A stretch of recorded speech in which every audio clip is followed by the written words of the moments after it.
Welcome and thank you for your interest in Oilfield Water Services Limited. My name is Ross McCartney. In my previous presentation, I introduced myself and my company to you and told you about the services we provide. In this presentation, to give you a better idea of when our services would be of value to you, I give examples of the types of questions we can answer. So, you might want to obtain formation water samples and analyses for your field. It can be challenging to obtain good quality samples and analyses from wells or from core, but we have a lot of expertise in this area. We can advise you on how best to collect the samples given your specific constraints, and also advise you on what analyses should be undertaken so you can maximise the information obtained from your formation water compositions. Or maybe you already have your samples and analyses, and now you want to know whether your formation water analyses are reliable and fit for purpose. It is common for formation water samples and analyses to be affected by a range of factors, such as mud filtrate contamination, cooling, depressurization, and analytical errors. So it is worth checking their quality before making use of the compositions in your field development planning. We use a variety of methods and models to quickly determine whether data is reliable for use and for which applications, or whether the data is unreliable.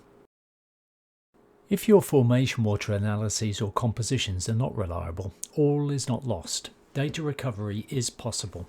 For example, we employ a range of techniques and models to estimate the actual reservoir composition of the formation water from formation water compositions you have obtained, so further data acquisition is not necessary.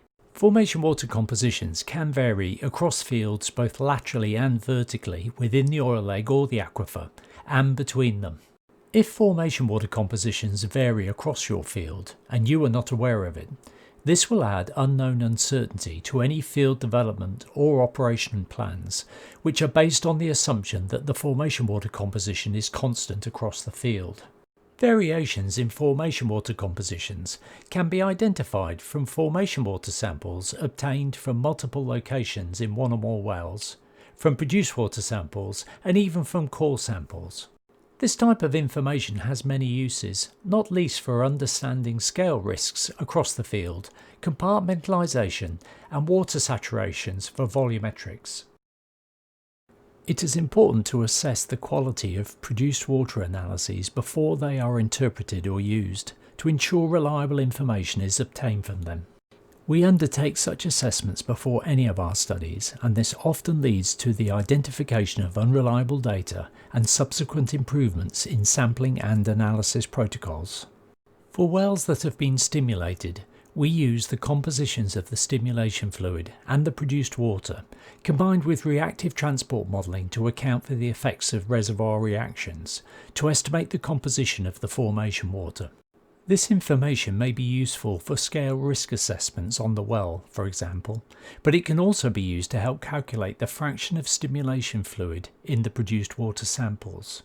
This information is useful in aiding the design of future well stimulations and for assessing their success. For gas and gas condensate wells, the produced water can be a mixture of formation water and condensation water.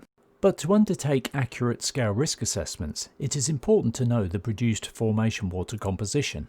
We evaluate the produced water analyses to determine whether they are representative of formation water or whether they are mixtures of formation water and condensation water.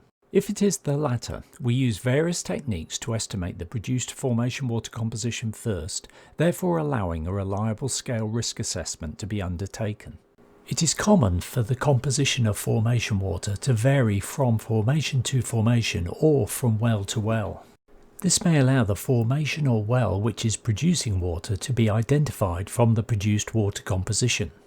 This can be useful, for example, if the source of the water indicates that there is a casing leak that requires repair, or if you want to reduce water production from a particular formation or well, for example by installing a bridge plug. Let's say you have two wells producing water into a subsea flow line, but the composition of water from each well is not known. By using multi-rate well testing combined with water sampling, the composition of the water being produced from each well can often be estimated from the produced water analyses without shutting in either well. This approach can also be used where two zones or formations are producing water of unknown compositions into a single well. This information can be useful, for example, if you are involved in scale management and you are producing incompatible waters from each well, zone or formation. Once the compositions of water being produced from each well or zone or formation have been determined, it is then possible to calculate what fraction of water is being produced from each of them. This may affect the scale risk in the well, or may help decisions on which producing well, zone or formation should be shut in or treated if water production is a problem. For fields under waterflood, it is beneficial to know whether injection water breakthrough has occurred in a well, and if so, what fraction of the produced water is injection water. This information is useful for managing scale in the wells because scaling risks often change on injection water breakthrough and as the injection water fraction changes over time. Reliable identification of breakthrough and calculation of injection water fractions can only be obtained if the events and processes controlling the compositions of the produced waters are known. We interpret the produced water analyses and undertake additional geochemical modelling to identify those ions most sensitive to the identification of injection water breakthrough and those which are best suited to the calculation of injection water fractions. For fields under waterflood, the composition of the produced water can be modified by reservoir reactions that have occurred as the injection water has travelled across the reservoir to that well. It is important to understand the effect of these reactions on the produced water compositions after injection water breakthrough, because they can alter the scaling risks to the well. We evaluate your produced water compositions and support this with reactive transport modelling to provide this information. Trends in produced water compositions can sometimes be used to demonstrate that scaling is occurring in wells, and this can be confirmed via scale risk predictions for the well. Similar predictions can also be undertaken to identify potential scale risks on new wells. We use industry-leading software to predict scale risks to wells and make use of produced water analyses to corroborate our results. There has been a lot of interest in recent years with respect to what injection water should be used on fields containing barium-rich formation water. Should it be seawater so you accept that barium sulfate scaling risks in production wells will be controlled by scale inhibitor squeezes? Or should it be low sulfate seawater, which will mitigate production well barium sulfate scale risks? Also, if low sulfate seawater is to be used, how low should the sulfate concentration be? And if I want to later change to seawater injection, well, what then? To answer these questions, it is necessary to predict future produced water compositions given the selected injection water scenario. We couple the results from reservoir models and reactive transport models to predict produced water compositions for this purpose, and then we calculate the production well scaling risks from these predicted compositions. Much of the information extracted from produced water analyses can be compared with the results obtained from a history-matched reservoir model to determine whether the model is producing reliable results.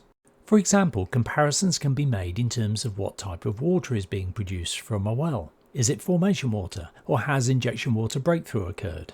Actual injection water fractions in the produced water can also be compared with those calculated from the reservoir model. Even information such as which zones, formations or wells are producing water can be usefully compared.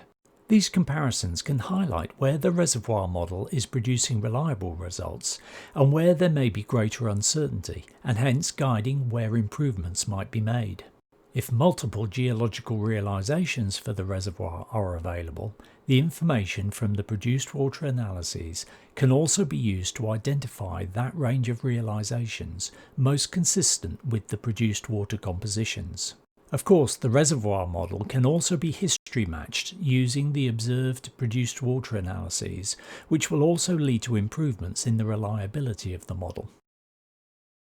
I hope this brief presentation has given you a greater insight into the value of produced water and formation water analyses and how Oilfield Water Services may be able to help you on your projects.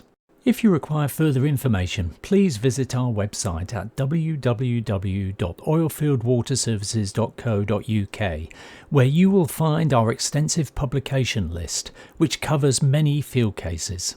Or you can also contact me via my email on ross@oilfieldwaterservices.co.uk. Oh, and don't forget to look out for more videos about our services which will be coming soon. Thank you for your attention, and I hope we can be of service to you.